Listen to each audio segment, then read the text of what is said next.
ಈಗ ಇತರ ಸುದ್ದಿಗಳನ್ನು ನೋಡೋಣ ಎಕ್ಸ್‌ಪ್ರೆಸ್ 18 ನಲ್ಲಿ. ವಿಜಯಪುರ ಪೊಲೀಸರು ಹನಿ ಟ್ರ್ಯಾಪ್ ಪ್ರಕರಣವೊಂದನ್ನು ಭೇದಿಸಿದ್ದಾರೆ. ಬಿಜೆಪಿ ಮುಖಂಡ ಸೇರಿದಂತೆ 5 ಆರೋಪಿಗಳನ್ನು ಬಂಧಿಸಿದಂತ ಸುಮಾರು 15 ಲಕ್ಷಕ್ಕೂ ಹೆಚ್ಚು ನಗದು, ಒಂದು ಕಾರು ಹಾಗೂ ಒಂದು ದ್ವಿಚಕ್ರ ವಾಹನವನ್ನು ವಶಪಡಿಸಿಕೊಂಡಿದ್ದಾರೆ. ಚುನಾವಣೆ ಫಲಿತಾಂಶದ ಬಗ್ಗೆ ಮಾತನಾಡಿರುವಂತ ಜೆಡಿಎಸ್ನ ಶಾಸಕ ಶ್ರೀನಿವಾಸ್ ಗೌಡ, ಬಿಜೆಪಿ ಸರ್ಕಾರ ಬೀಳಲ್ಲ, ಯಾರಾದರೂ ಸಹಾಯ ಮಾಡೇ ಮಾಡ್ತಾರೆ ಅಂತ ಹೇಳೋ ಮೂಲಕ ಹೊಸ ಬಾಂಬ್ ಅನ್ನು ಸಿಡಿಸಿದ್ದಾರೆ. ಅಲ್ಲದೆ ಮತ್ತೊಮ್ಮೆ ಚುನಾವಣೆ ಬರುವಂತ ಮಾತೇ ಇಲ್ಲ ಅಂತ ಹೇಳಿದರು. ಶಾಲೆ ಬಿಟ್ಟು ಹೊಲದಲ್ಲಿ ಕೆಲಸ ಮಾಡ್ತಾ ಇದ್ದಂತ ಬಾಲ ಕಾರ್ಮಿಕರನ್ನ ರಕ್ಷಣೆ ಮಾಡಲಾಗಿದೆ. ಯಾದಗಿರಿಯ ರಾಮಸಮುದ್ರ ಗ್ರಾಮದ ಹತ್ತಿ ಜಮೀನಿನಲ್ಲಿ ಬಾಲ ಕಾರ್ಮಿಕರು ಹತ್ತಿ ಬಿಡಿಸುತ್ತಿರುವಾಗ ಬಾಲ ಕಾರ್ಮಿಕ ಯೋಜನಾ ಅಧಿಕಾರಿಗಳು ದಾಳಿಯನ್ನ ಮಾಡಿ 40 ಬಾಲ ಕಾರ್ಮಿಕರನ್ನ ರಕ್ಷಣೆ ಮಾಡಿದ್ದಾರೆ.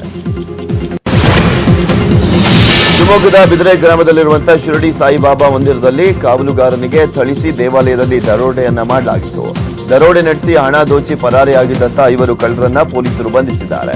ಬಂಧಿತರಿಂದ ಒಂದು ಪಿಸ್ತೂಲ್, 9 ಜೀವಂತ ಗುಂಡುಗಳು, ಕಾರು ಹಾಗೂ 25,000 ನಗದು ಹಣವನ್ನು ವಶಕ್ಕೆ ಪಡೆಯಲಾಗಿದೆ.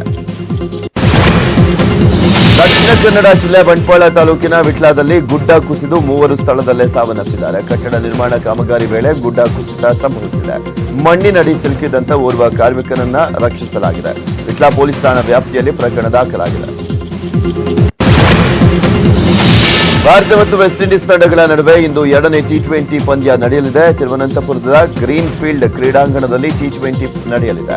ಭಾರತವು ಮೊದಲ ಪಂದ್ಯದಲ್ಲಿ ಜಯಿಸಿದ್ದು 3 ಪಂದ್ಯಗಳ ಸರಣಿಯಲ್ಲಿ 1-0 ಮುನ್ನಡೆಯನ್ನ ಸಾಧಿಸಿದೆ.